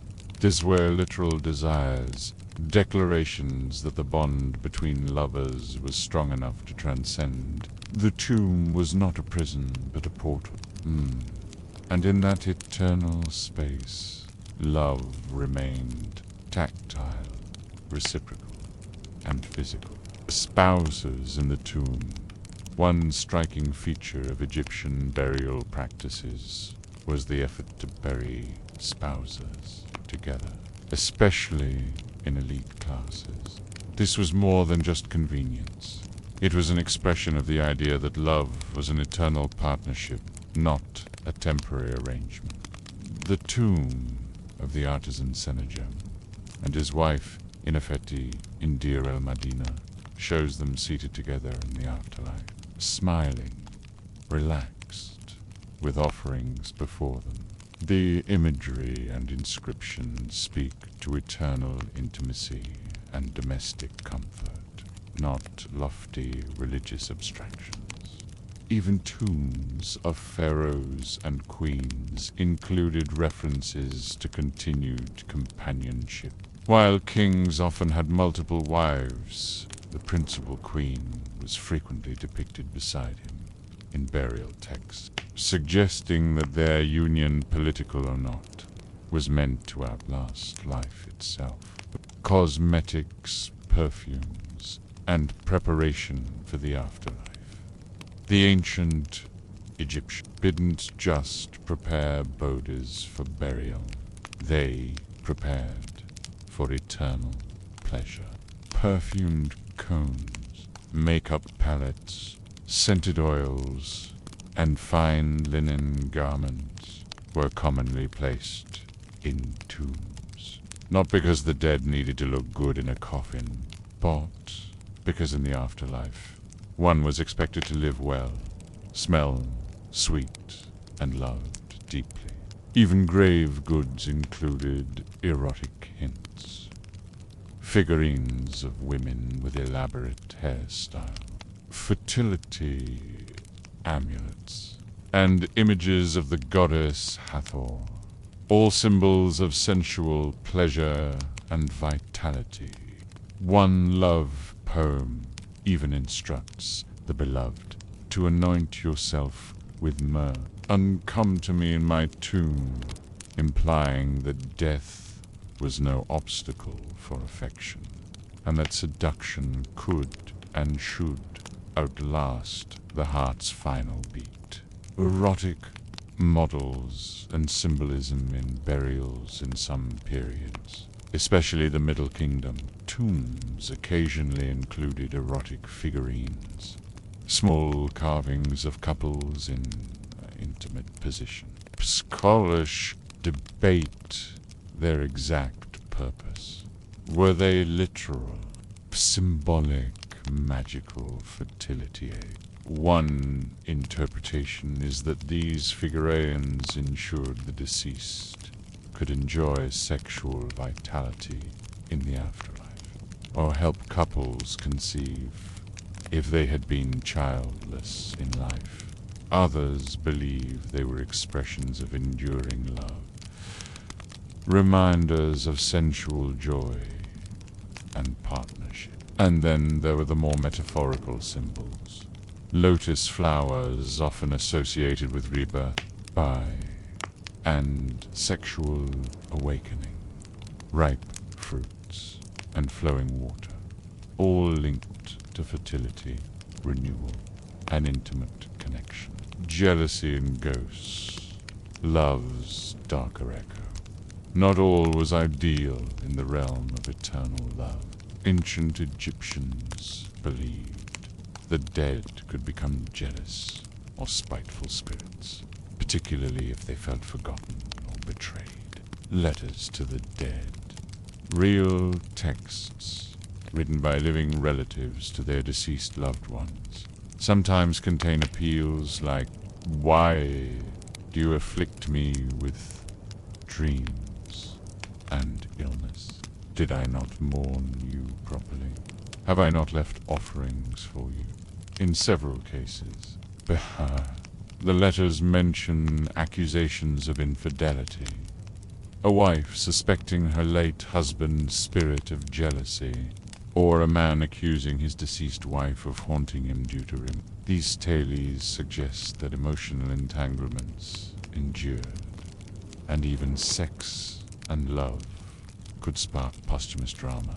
To avoid such conflicts, people often ensured that deceased spouses received regular offerings: flowers, wine, incense, and respectful remembrances, keeping the love alive, and hopefully the ghost pacified. Reunion and resurrection, love's ultimate reward. Perhaps the most famous example of love transcending death is the myth of Isis and Osiris. When Osiris was murdered and dismembered, Isis gathered his body, restored him, and conceived Horus with him in a single night of magical intimacy. Their story wasn't just mythology. It was a template for eternal love, a narrative of restoration, union, and the power of sexual love to bridge the mortal and the divine. Tomb texts often invoke Isis's devotion as a model for widows and lovers. Her loyalty, her sensual boldness, and her refusal to let death win. Eternal balance, sex, love, and mat in the afterlife. As with all things Egyptian, love and sex in the afterlife return to one core principle: mat, cosmic balance. Sexuality wasn't chaotic or wild in death. It was ordered, harmonious, and mutually fulfilling. The balance of male and female, love and desire, pleasure and responsibility. These remained eternal truths, not just mortal indulgences in the afterlife. You weren't supposed to float as a ghost or rest in stasis. You were meant to thrive, to eat well, to laugh, to walk hand in hand with your beloved in fields of gold, and sometimes, yes, to have sex under the stars of eternity. Legacy. What ancient Egypt can teach us about love and sexuality today after thousands of years. The walls of Egyptian tombs still whisper secrets of love, longing, joy, pleasure, and sometimes heartbreak. Their poems still resonate. Their myths still stir our imagination, and their open, deeply integrated view of sexuality stands in stark contrast to the cycles of repression and taboo that came much later in human history. So what does all this mean for us today? The final chapter of our journey isn't about mummies or myths. It's about living, about how a civilization thousands of years gone still offers surprising insights into how we might love better, more honestly, and more holistically. Right now, let's explore what ancient Egypt can teach us about sex, love, relationships, and being human. 1. Sex can be sacred and casual at the same time. The Egyptians treated sex as both ordinary and divine. It was something that happened between lovers under the stars, and also something the gods did to create the universe. this duality might sound contradictory, but it's actually a powerful framework. They did and insist that sex had to be sacred to matter, nor did they strip it of meaning when it was casual. They allowed it to be what it was in the moment: joyful, connective, playful, necessary, or sacred. This perspective can be deeply liberating. It gives us permission to let go of binary thinking. Sex as either shameful or holy, and instead accept it as a human act that reflects context, emotion, and intention. Balance is better than control. At the heart of Egyptian life was the idea of harmony, order, and natural balance. This extended to sexuality as well. Egyptians didn't obsess over rules. They weren't trying to control desire, but to balance it with responsibilities, relationships, and society. Instead of rigid dogma, they favored practicality. If a relationship no longer worked, divorce was allowed. If someone desired pleasure, there were outlets. If fertility mattered, they used remedies. And if jealousy threatened a marriage, living or ghostly, they talked about it, sometimes even through writing to the dead. In a modern world that often swings between Puritanism and overexposure, this model of balance, not suppression, is a useful reminder that healthy sexuality flourishes not under fear, but under understanding. 3. Sex wasn't just physical. It was intellectual and emotional. Ancient Egyptian love poetry wasn't pornographic. It was emotional, imaginative, and full of metaphor. It was about the flutter of seeing someone from across a garden, the thrill of scent, the ache of absence, the sweetness of shared wine, and the dream of reunion. They recognized that desire was as much in the mind and heart as in the body. This challenges modern depictions that sometimes reduce sexuality to a purely physical transaction. The Egyptians remind us that true intimacy is multifaceted. It's memory, longing, poetry, scent, laughter, and tenderness. 4. Women had agency and desire in much of the ancient world. Women were reduced to reproductive vessels or property. Egypt was different. Women could own land, divorce husbands, file lawsuits, and choose their lovers. They had legal identities and sexual agency, and were even depicted initiating affection. Egyptian literature is full of female voices, speaking openly of love, attraction, and sensuality.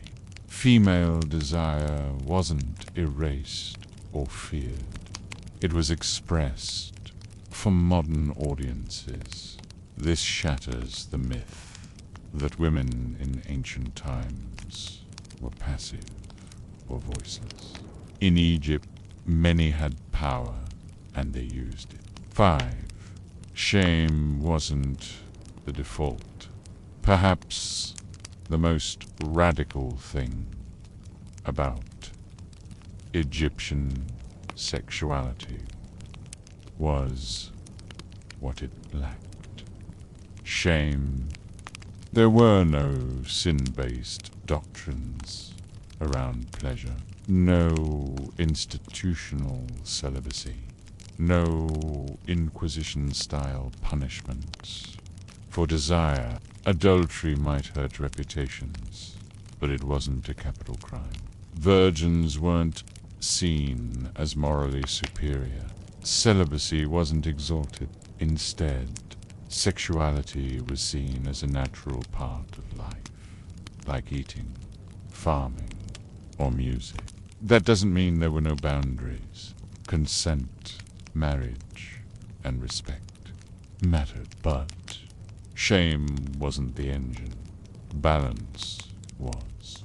We're still unpacking the layers of sexual guilt inherited from later culture. Egypt's perspective reminds us that an unashamed, balanced view of sexuality isn't just possible. It once existed, and it worked. 6.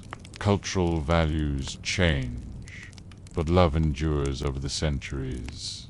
Egypt would be conquered by the Persians, the Greeks, and the Romans.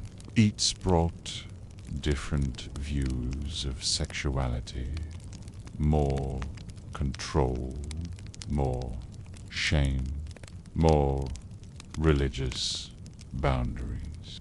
But deep in the tombs, written in ink and carved in stone, the older voice of Egypt still sings, a voice that valued connection, honored desire, and saw sex not as something to fear, but something to live wisely and well. That voice still resonates, because love, in all its messy, miraculous forms, is timeless. 7. We're not that different. We, modern humans, like to think we've evolved far beyond our ancestors. But reading ancient Egyptian love letters, poems, and myths tells a different story. We still wonder if someone likes us back, dream of being reunited with someone we miss, worry about jealousy, use perfume to impress a date, hope for a good night's sleep next to someone we trust. We still write love notes, though now they're texts. We still seek meaning in intimacy, whether spiritual or playful. We still laugh, ache, flirt, regret, and dream. The ancient Egyptians didn't have smartphones, but they had heart, and those hearts, like ours, longed for connection. Final thoughts. A civilization unafraid to love. In the end, what stands out most about ancient Egyptian sexuality is its wholeness. Sex wasn't something to be hidden away. It was painted on walls, written in poetry, enshrined in myth, respected in law, and remembered in death. It was funny, sacred, tender, potent, practical, poetic, and above all, human. If we could take one thing from them, maybe it should be this: that to love, to desire, to connect is not something to fear or police. Something to understand, embrace, and honor, with balance, with honesty, and with joy.